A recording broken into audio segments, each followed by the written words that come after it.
Magandang buhay kabayan, it's me, I'm Inday ng ina nyo. So ito tuturuan ko lang po kayo paano mag-order sa Taobao.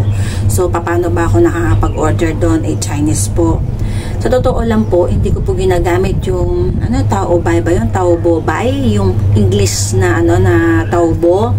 Kasi doon po ako sa more in use ako sa sa Taobao na Chinese po na apps. Kasi po, sabi po na kasi ng amo ko, mas maganda po doon sa Chinese apps kaysa doon sa may English na Taobao na English po na na apps. So tuturuan ko po kayo. Ito po sa mga naghahanap yung apps na ganito po yung apps ng Taobao. Ito po, ganyan po siya. Pakita ko sa inyo. Ayan po siya. Ganyan na ganyan po. Ayan. So meron din po akong Taobao buy. Ito yung yung sinasabing English po. Ayan po. Pero ang ginagamit ko po talaga ito. Hindi po ako hindi ko ginagamit to.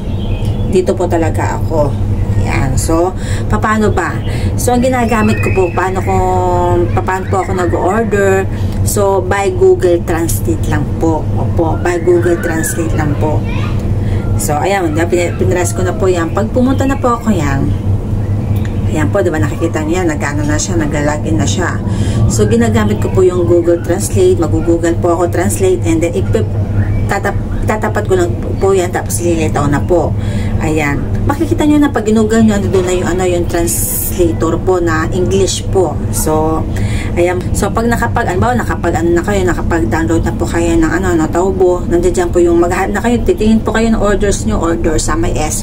So, meron po tayong meron tayong, diba, nandito yung search. Dito i-type nyo lang yung search nyo kung anong gusto nyo hanapin dito po. Basta i-Google Translate nyo lang po, maiintindihan nyo na po. Ayan po dito, ayan. Tapos magsisimula na po kayo nung pag mag-order po kayo or yung mga address nyo po, address ng bahay po kailangan ninyo, address ng bahay ninyo. Pero hindi po ito hindi po ito i-deliver sa bahay nyo. Depende lang po kung napakarami depende po kung napakarami ang order nyo. Pero pag konti-konti lang po, mismo sa pinakamalapit lang po na lugar na pwedeng saan pick upin yung items nyo na mayroong Taobao, diba? Hindi ko alam paano express to sabihin Taobao, kung saan po yung malapit na shop na pwede i-pick up po. Katulad po sa akin, yung malapit na shop ko po is dyan lang po. Dyan, meron po Taobao dyan na shop. So, dyan ko po pinipick up. So, paano po ba? So, nakapag-sign na po na tayo address natin, and then pero na po ako napili na items. Ayan po. Bali, meron po ito. Katulad niya, nasa screenshot po doon. Gamit ko ang Google Translate po yan. Ayan po, bali. Ayan po yung nandyan sa nakikita nyo sa screenshot ko po. I-press nyo po yun, tapos makikita nyo po yung location. Yan. Kasi nakadepende sa location nyo kung saan kayo address. Yan, mamimili kayo kung saan po nyo gustong i-pick up yan items nyo. Okay? Yung saan kasi marami, meron dito, meron din banda doon, pero mas malapit po dito. Ganito lang po, napakadali.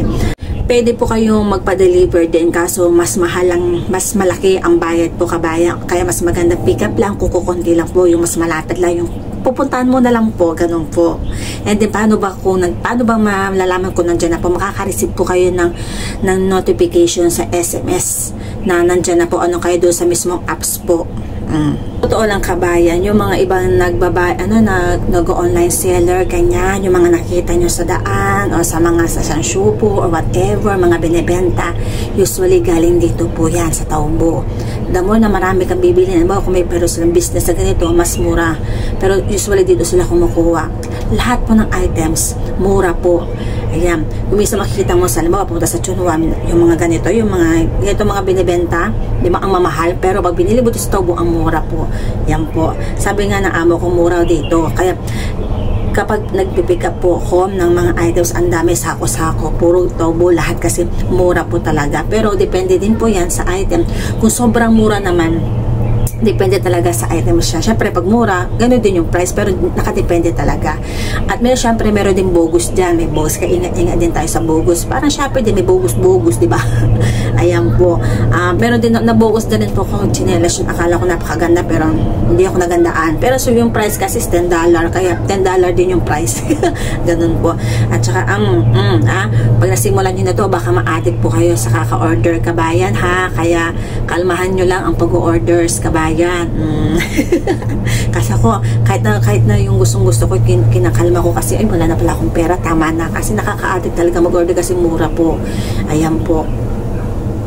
Sana wala magalit sa akin mga nag-online seller dyan na nagbibenta ng ganito. Galing sa Taubo talaga po mga yon. Yung nakikita nyo, punta kayo sa Jamshu po yan. Yung mga pilo, binabenta nila dyan 20. Pero doon sa Taubo, nasa 10 lang ata o 12, ganun. Oo, amumura po talaga. Talagang nandoon lahat po.